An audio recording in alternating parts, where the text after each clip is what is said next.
real estate referrals, and what on earth is a real estate referral fee? There are a lot of things that I'm kind of hoping we take away from today. First off, so that you understand what a referral fee is. How do agents get paid for it? What is a referring agent compensated when the deal closes, right? Next would be a standard referral fee, and what's the expected pay of that, and how is that distributed? Is there a formal agreement when you're in referrals? We'll talk about that quite a bit. How does the receiving agent actually pay the other agent or get paid by the other agent? And then, of course, why are these valuable? Why are we talking about this? So we're going to have a little bit of fun today. So let's start from the top. Good morning, and thank you for joining us. What is a real estate referral fee? Real estate agent referral fees themselves are a payment when one agent refers a client to a second agent, to any other agent, typically in another organization, but it can be done internally as well. The system encourages, actually, for agents to work together, for agents to refer to each other. This ensures that a client, no matter where they want to do business, is going to receive the best possible service based on their location of where they're doing this transaction, where they're buying. Even if the original agent isn't able to assist them directly, they can send them to an agent either in that area or in a different state or even in a different country. Referral fees help you to set up strong real estate networking systems, essentially incentivizing real estate agents around the world to talk to each other and to solicit client movement between each other, right? Here at Keystone, we are based in the state of Florida. We can certainly do business outside of Florida. We have footprints that are coming online in Colorado and in Texas and in Louisiana currently. But with that happening, we can't wait for our central agents to be able to take over a whole state or to be able to be centralized to our clients' needs. We've got people that want to be able to do business now. So we can actually find agents that either have the same accreditations with us or the same certifications that we're seeing in the network, a common educational background, or simply we've built a good relationship with them because we just happen to be working through another state. Myself, as the broker of Keystone, I do an insane amount of traveling. We do quite a bit of legislative work inside of the Florida legal system, as well as the Florida state and local repositories. We like to make absolutely sure that when we meet agents, we get their business card, we stay in communication, no different than we do with a client. Ultimately, build a real estate network inside of what we're doing in the real estate industry. Referrals are going to help create that networking bond. It's going to make sure that, hey, I don't just know you and hey, I've got a great client that's moving from Florida to New York, but I'm going to give you to an agent that I've already built a relationship with. This is a trusted agent. They have trusted and validated production. They know the area you're trying to move into. Hell, they may even be local to the area that you're moving to. But it's a one-to-one transition so that agent gets a warm handoff of here is this client, here's the business that they have done with us down in Florida. They'd like to be able to buy something in New York, either an investment property or a transition property or a summer home there, a winter home here, or whatever they would like to do. Typically in Florida, it's the other way around. This is the wintering spot where all of the locals come around the world that live in colder climates. But the benefit is not only for the client, because that's ultimately where the end result needs to take place. That's the service we're providing, taking care of the buying or selling client. But it benefits the client and the agents that are both involved because it fosters collaboration. It allows us to expand to the business opportunities. Ordinarily, handing over a client to another state means that I have no benefit whatsoever other than helping my friend in New York do some additional business, add some business to their pipeline. But for a few agents, referrals are understood. Referrals are an excellent way to start building a bigger book of business outside of your traditional real estate game. Gaining the experience and making those connections early on are going to be critical. On the flip side, sending out a referral is going to be a great way to earn that additional income without having to do all the legwork. You will no longer be doing the heavy lifting. You're just a touch point because you've built a relationship with that client. You have to still expect at some point they might return to your home state and want to do business with you. But in the meantime, you knew somebody and you referred them into that other agent in another state. It makes it a win-win for everyone that is involved. So the parties that are involved in a real estate referral. Real estate referrals include different parties with specific roles and responsibilities. Some of the roles that are involved in a referral transaction are the referring agent. That is typically the real estate professional, like a lender or an investor, that recognizes that a client needs to fall outside of their geographic area and wants to refer them to another agent that either they're not licensed to do business in directly or simply don't have the experience in that region, and they know they're going to get the best possible service for their client by allowing this other agent to take the lead. Then if the deal closes, the referring agent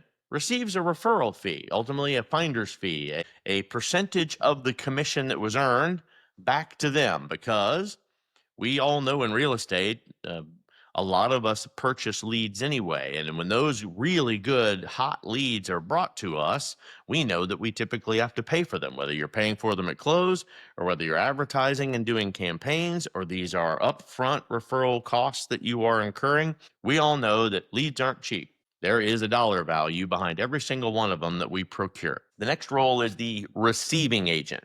The receiving agent is the one that accepts this new referral and works with the client to actually complete the transaction.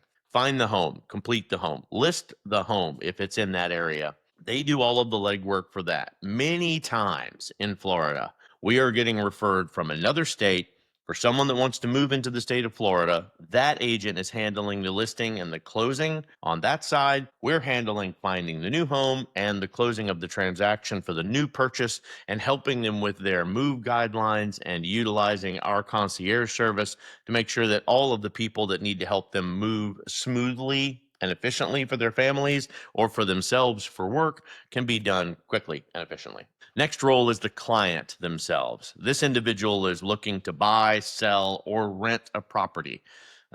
They are connected with the receiving agent, make sure that they get the best possible service. You're referring them in. Hey, I know Alex down in Florida. I'm going to refer you to him. He and I will work out the details on how I am compensated, but you work directly with Alex. Keep me posted if there's any kind of problems. But ultimately, he's a professional. He knows the Florida area. He knows where you want to go. He's going to make sure you're taken care of. That's his local realm of expertise. And then, of course, there are the brokers on each end. The brokers are the licensing agencies or firms in both sides that make the agreement what the agents are going to be compensated. The agents will probably do a verbal review of what they would like. Hey, I'd like to see 20% or 25% or 30% or whatever that arrangement may be, always negotiable, and it's negotiable between the real estate agents. This has nothing to do with the end customer, the client themselves. This is 100% negotiated between the agents, and then they work with the brokers to make sure that agreement is in writing and signed off on by both brokerages, because it's the brokerage that's going to make sure the other brokerage gets paid, and then each brokerage pays the agent. Monies, especially in the state of Florida, but I'm pretty sure in all 50 states, all pass through the brokerage. That is where the insurances are held. That is where the attorneys sit. That is where the liabilities are best protected. And that's where we want to make sure that all funds pass through the brokerage. You never want agents having their hands on the money. It just causes problems, not only for the agent, but getting those monies to where they belong and transferring those agents and monies to the final transition. It's just way too many unnecessary cogs in the machine. So who pays real estate referral fees? Referral fees themselves are paid by the receiving agent, the agent that's completing the transaction in question, from their commission, not by the client. The client's only responsible for the total commission that's outlined in their agreement between the agent. The receiving agent deducts that referral fee from their earnings and pays the other brokerage, the brokerage that actually referred you, the client. The payment's always made after the transaction is completed. That ensures that the receiving agent is compensated only when the deal is done. If no deal is transacted, there is no pass of funds. If they are unsuccessful or the client changes their mind and doesn't do anything, there is no expectation of payment for the referring agent. How much is it? How much is this worth? Why are we having an entire class on this today if it doesn't have any value to me as an agent? I would say the standard average real estate agent referral fee is about 25%. You use that as your guideline for where you're going to negotiate from.